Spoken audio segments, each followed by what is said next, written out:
Mesh was looking at the possibility of communicating without the internet. What happens when there is internet shutdowns? With barely any battery, with a tiny antenna, and we can just leave it running for weeks, months. We started building this tool where people could send messages peer-to-peer, horizontally, between devices. En 2026, en Europe, communiquer sans réseau téléphonique et sans accès à Internet, ça paraît difficile à imaginer. Pourtant, dans certaines parties du monde, c'est une réalité quotidienne. Dans des zones de guerre, où les réseaux de communication sont détruits, ou quand les gouvernements coupent l'accès à Internet, comme en Iran, où la population subit régulièrement des blackouts, notamment lors des manifestations anti-régime. Mais il existe une alternative pour communiquer sans Internet et sans opérateur téléphonique. Ce sont les réseaux maillés, dits mesh network. You can just get and plug in and walk around. Avec le réseau mesh, les messages voyagent d'un point de transmission à un autre via les ondes radio. Chaque appareil est un nœud, node en anglais, du réseau maillé. Aujourd'hui, des collectifs d'activistes s'en emparent pour créer des réseaux de communication autonomes. Alors, comment on fait pour échanger en dehors des radars ?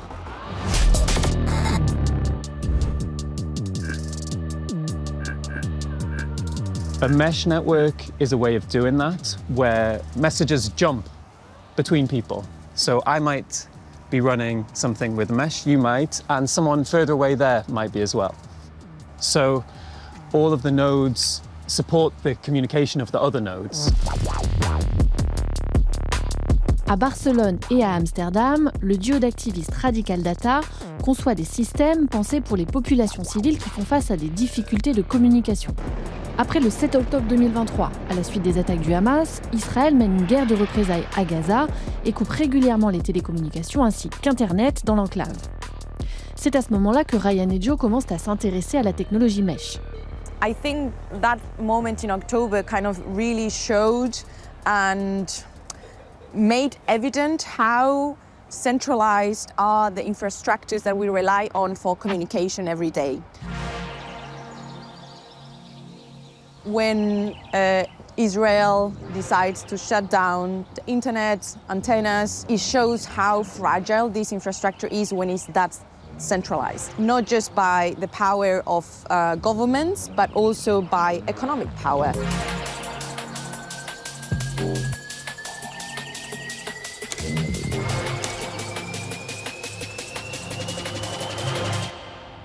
So this is my little box of mesh gear. So we have little radio modulators like this. It's really cheap. It can be around €3.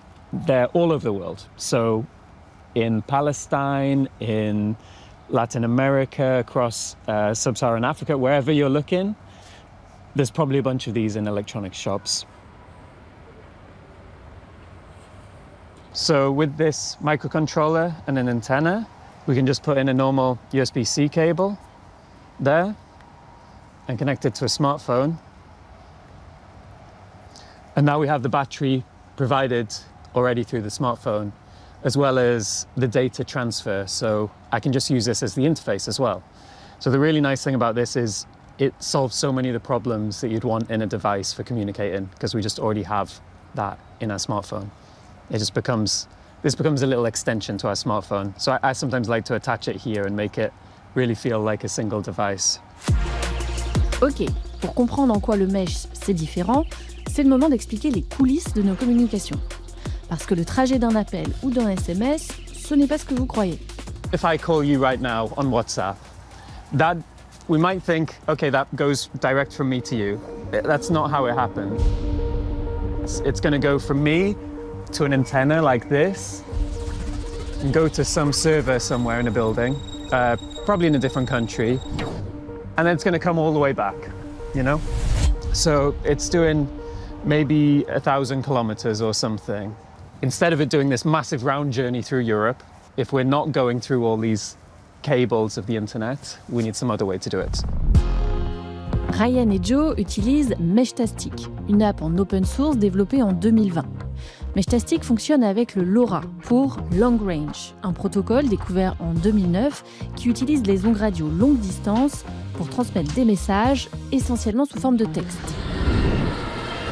Alors pour mieux comprendre comment tout cela fonctionne, on est allé à Londres rencontrer 44 Jack, un créateur de contenu spécialiste des technologies off-grid, c'est-à-dire hors réseau centralisé. These mesh nodes and devices like it are the closest I've come to true off-grid communications. Shall we? Welcome to my lab, or part of it anyway.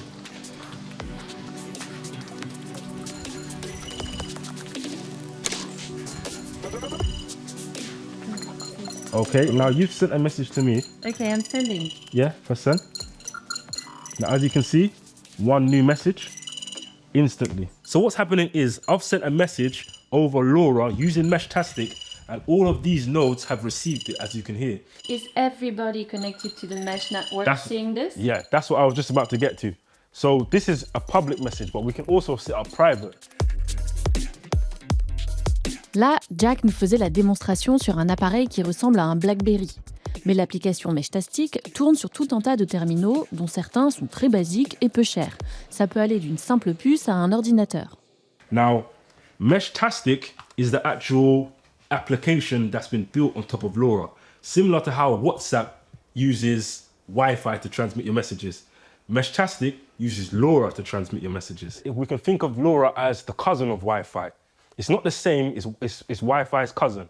It's got much, it can't carry as much data as Wi-Fi. However, it can travel further than Wi-Fi. So because of these capabilities of the LoRa technology itself, it's made it excellent for transmitting small pieces of data, such as text messages, over long ranges.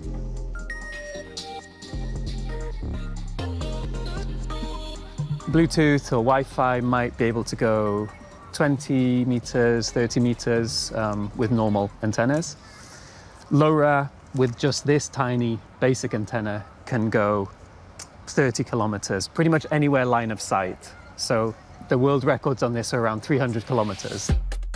Une antenne LoRa ne doit pas forcément être greffée à un appareil connecté. Elle peut aussi fonctionner en autonomie, alimentée par une batterie externe, et devient ainsi un point relais qui vient densifier le maillage du réseau mesh. We're going to put together a little node that we can leave up on the mountain here. So we've got a little bag. We're going to stick everything inside it as a little waterproof thing and stick it up on an antenna there where we can leave it.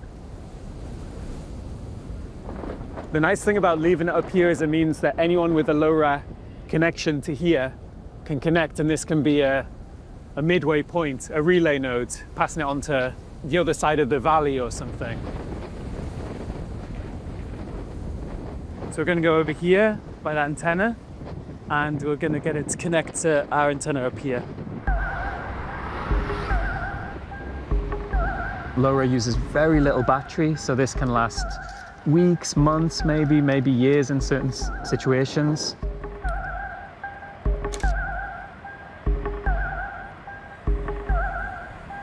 There's one that over here. Yeah. Yep. This direction. And the one we put is around this corner over here. But when we looked at the map, we could see they were all around there, like way past the airport. The airport's over here, and it was carrying over that way. We can see that Meshtastic nodes are everywhere. We zoom out and head down to Europe. We can see that they're everywhere, every single country. 35 in Paris. We can head out to Eastern Europe. We've still got mesh nodes. Africa is an underserved place for Meshtastic nodes. And this is something that I've been actually trying to battle with myself. As you can see in South Africa, we've got a few nodes, but on the west of Africa, and on the east, in fact, as well, there are practically no mesh nodes at all. And this is kind of something that I don't understand, because Africa is a place where infrastructure is not readily available to everyone, especially if you live in suburban areas or rural areas, right?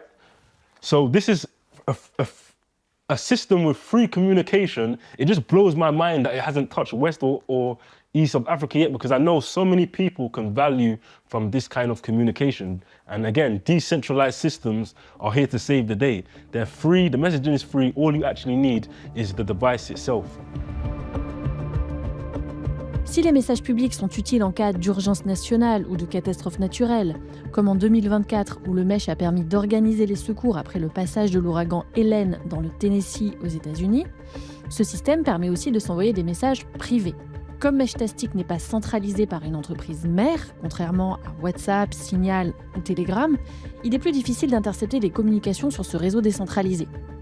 Et bien que ce ne soit pas complètement infaillible en termes de sécurité, ça reste une option préférable à de nombreuses technologies considérées comme sûres, notamment les téléphones non connectés à Internet, que beaucoup pensent intraçables par la police. Considering the number of people who use these phones for the perceived privacy they offer, Nokias may seem secure, but in reality, they lack strong encryption, leaving communications vulnerable to interception.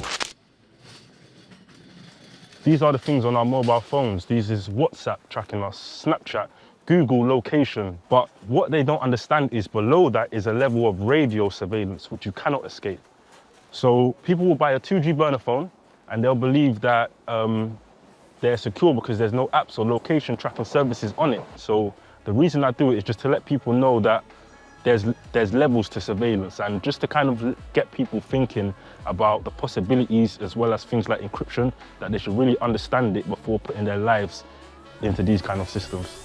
I hope I explained that well. What it means to go off-grid is to be separated from centralized infrastructure. Now, off-grid comes in many shapes and sizes. It could be off-grid communication, it could be off-grid internet, it could even be off-grid living. There are an abundance of people who live off-grid today with things like solar panels and their own private water irrigation systems because they don't want to be connected to centralized systems, you know. La popularité du mesh, on la doit en grande partie aux communautés survivalistes qui adorent cette technologie qui permet de communiquer de façon autonome et hors système. The last great thing about the Meshtastic is that it is offline and off-grid. We need to make comms great again. Mais le réseau mesh, ce n'est pas qu'un délire de collapsologue.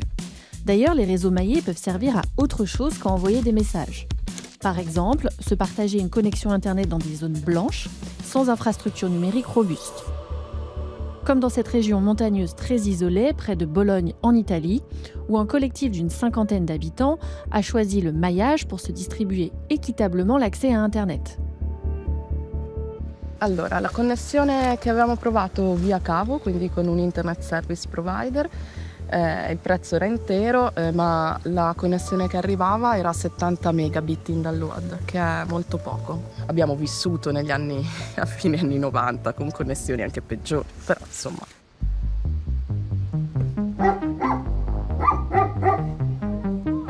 Abbiamo provato all'inizio quello regolare, ma ci hanno dato delle fregature, anzi ci hanno anche chiesto soldi per questa cosa che non funzionava, quindi no.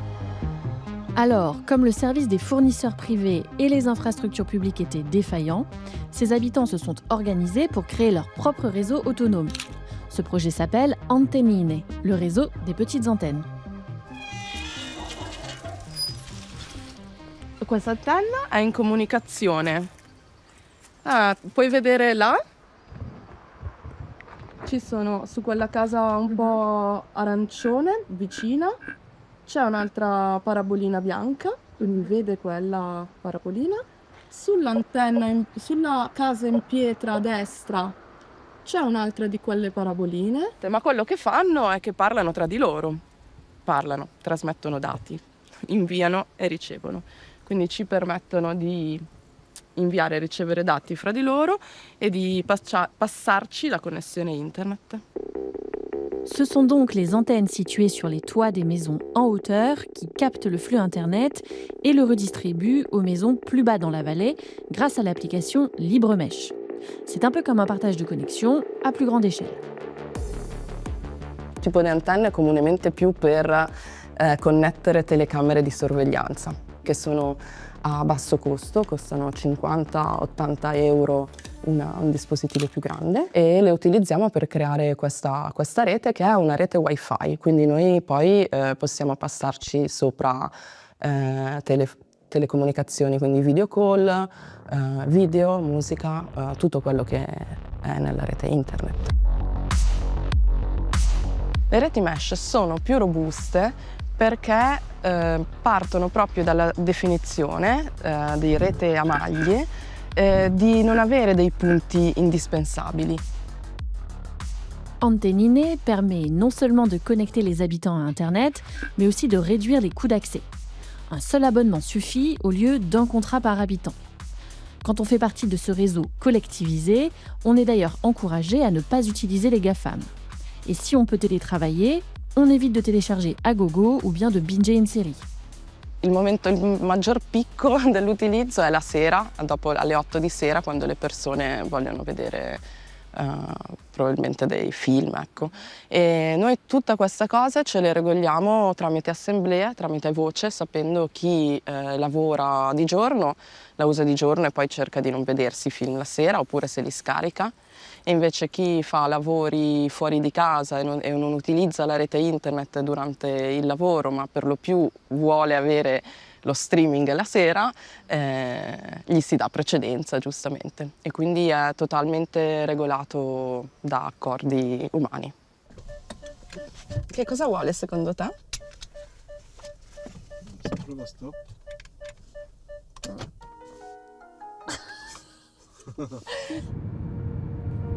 Forse era l'inverno 2017, una grossa nevicata ha distrutto la rete cellulare.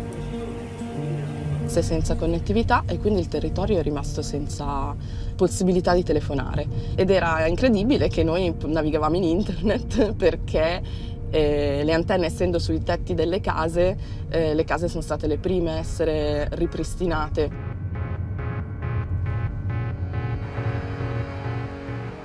Per me questa è anche una scelta politica, nel senso che rientra un po' nell'idea di autogestione. Per l'utilizzo che ne faccio io, che non sto sempre al computer, ci sto poco, però è più che sufficiente, ecco, va bene.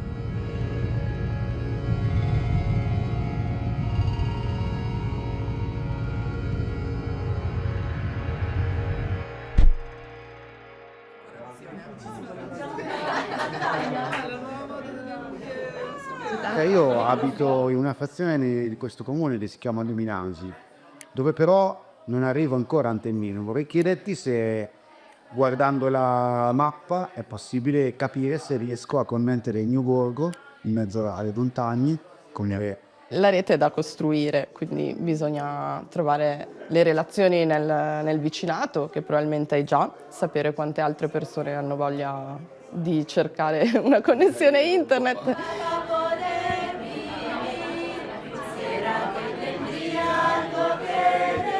Poi in casa puoi avere un router che ti ridà la connessione dentro casa, però fondamentalmente quello che fanno è che da tetto a tetto si trasmettono un segnale che possiamo usare o per dei servizi interni o per connetterci all'internet.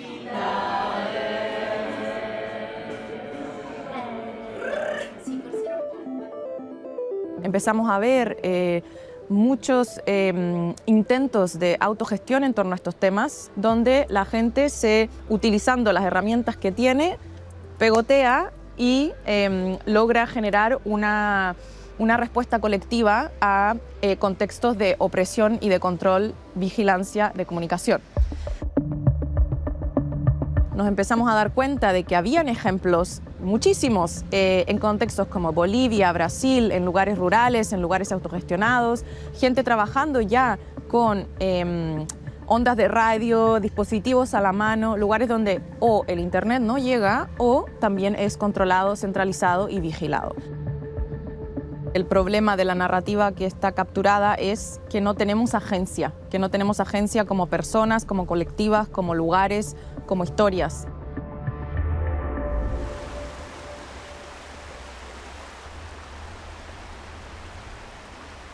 Io non amo il modello di cercare di coprire tutto con onde elettromagnetiche. Il modello poi della telefonia GSM, cioè cercare di coprire tutto, mettere delle antenne grosse ad alte potenze che cercano di coprire tutto. Io preferisco una comunicazione che va da punto a punto, da dove è necessario comunicare, perché se io ho bisogno di comunicare da casa non è detta che abbia bisogno di comunicare nel bosco. Mentre in città le persone sono abituate ad avere per esempio Google Map, che sei sempre collegato a internet, devi sempre utilizzare la linea dati anche solo per avere la mappa, quando in realtà la mappa te la puoi salvare nel tuo dispositivo e averla sempre a disposizione senza dover essere sempre online. Alors que depuis plusieurs années, l'Union européenne met en avant la souveraineté numérique et le besoin de réguler les plateformes états-uniennes, ces initiatives décentralisées à taille humaine montrent le chemin pour se réapproprier nos moyens de communication pour plus d'autonomie citoyenne. We can build a mesh network that covers the whole of Europe, you know? Not just Spain like we're doing right now, but something that covers Europe, and we can communicate without intermediaries, without the possibility of being shut down in that way. And that excites people. I think it excites them because we've learned so much that we have to rely on Google, we have to rely on Facebook to communicate, to share our photos. Mesh is like, oh, we can actually communicate directly. We can share amongst us, we can build as a community, and I think that captures some real sense of agency and joy that we often see missing from spaces in technology. Si vous avez aimé le sujet et que vous n'êtes pas encore complètement off-grid, n'hésitez pas à vous abonner à la chaîne de Trax.